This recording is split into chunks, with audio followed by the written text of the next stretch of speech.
Hello, World of Tank Blizzards. It's Littlefinger with a full tank review today on the Progetto. This is a Tier 10 European line Italian medium tank, and it is super fun to play. It has a 105mm gun with the active auto reloading system. Aim time at 1.5, dispersion right at 0.3, so all of those gun handling statistics that you really want in a medium tank.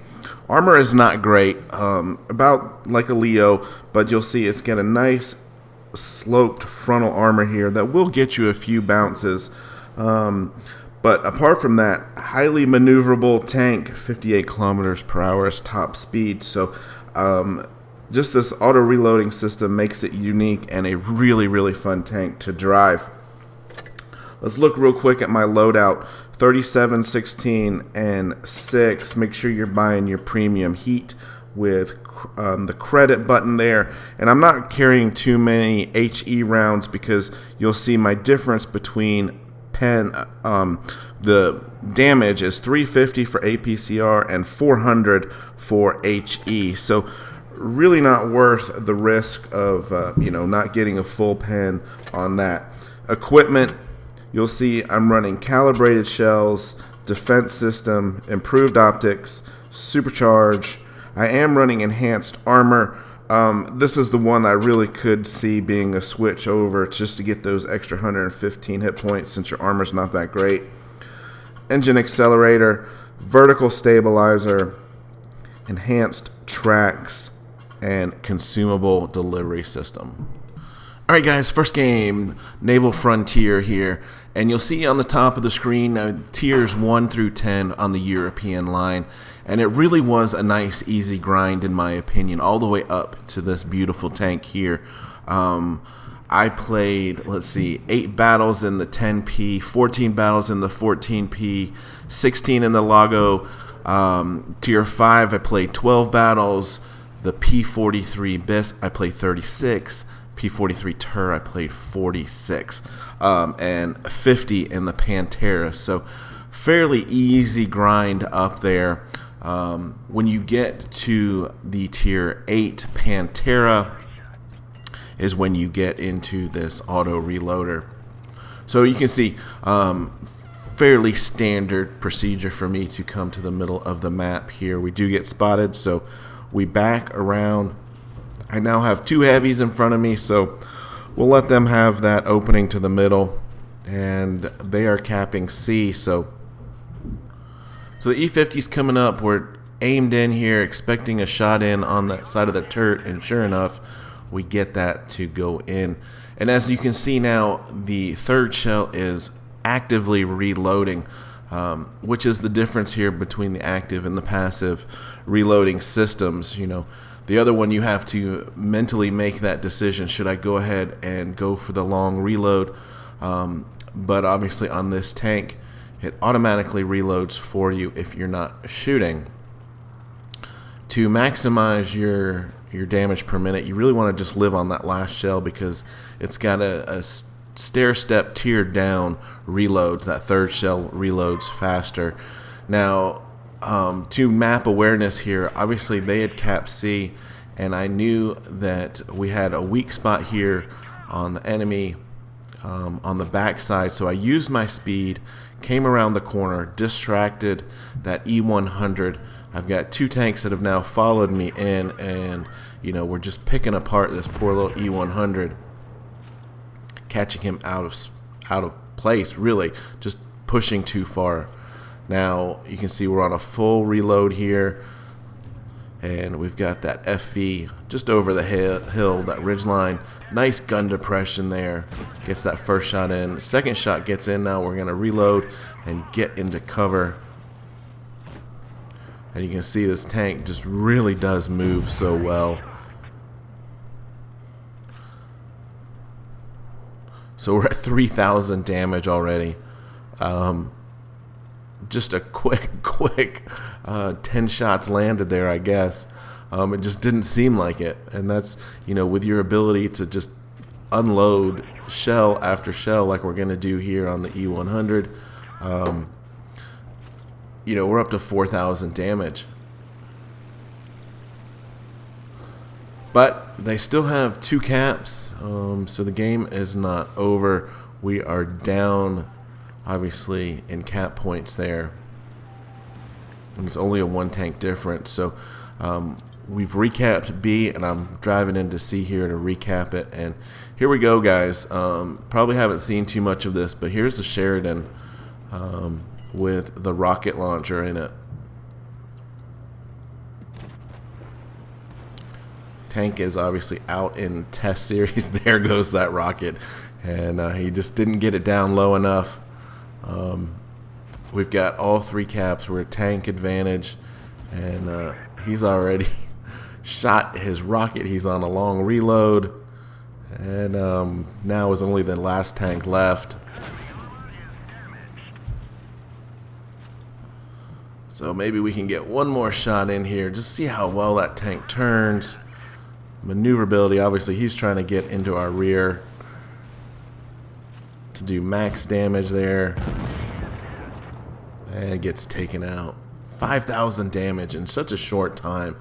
Nice, sweet little ride this Progetto is. So 30,000 credits there made for a level 2 mastery badge. 1322 EXP is only good for level 2. Kind of crazy. Alright guys, here is the next game on Falls Creek, and I've got the Blitz Hanger stats pulled up. Hit points 1900, not a lot of difference between these mediums. About 1850 or 1900 is about what you're going to get. Your view range here without any equipment is sitting right at 280 meters, which is top 4. Your damage per minute number is the worst at 2729. But if you look at burst damage, it is number 1, and that is because it's primarily the only autoloader here for a medium at tier 10. But within 6 seconds, 3 seconds per shell, you can do 1,050 damage.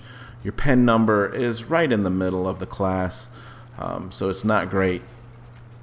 But it does have very low penetration loss over distance, but you see the velocity of only 1,000 meters per second is why I run the supercharge.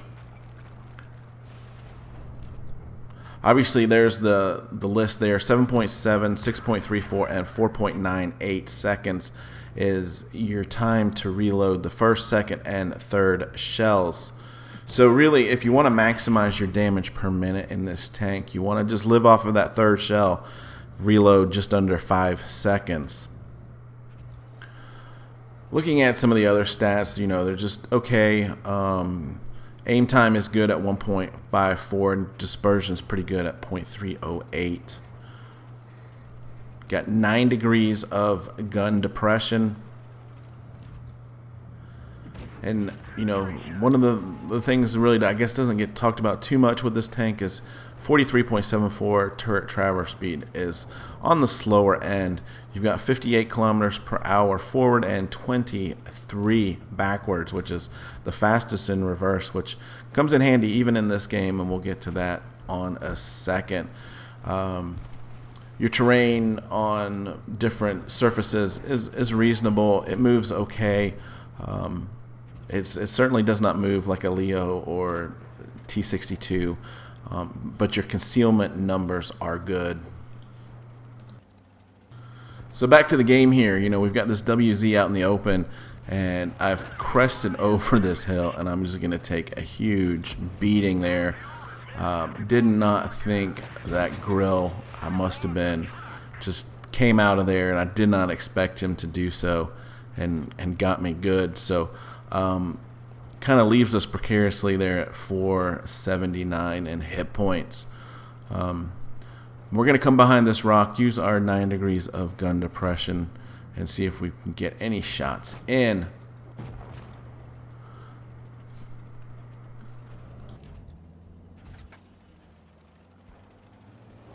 So you can see what's happened here.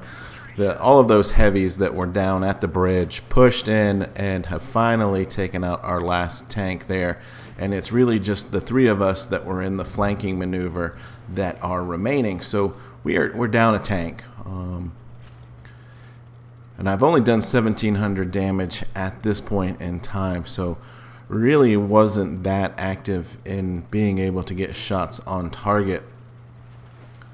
And that was partially slowed down by taking that big 600 shot. But now I figure they're going to be coming around either through the bridge, or I'm hoping at least one of them will come through the middle. And sure enough, there's a Leo, but I've forgotten to switch back to APCR, and so I hit the fence. And so that's my second big mistake of this game. But now we've got the butt of a Leo.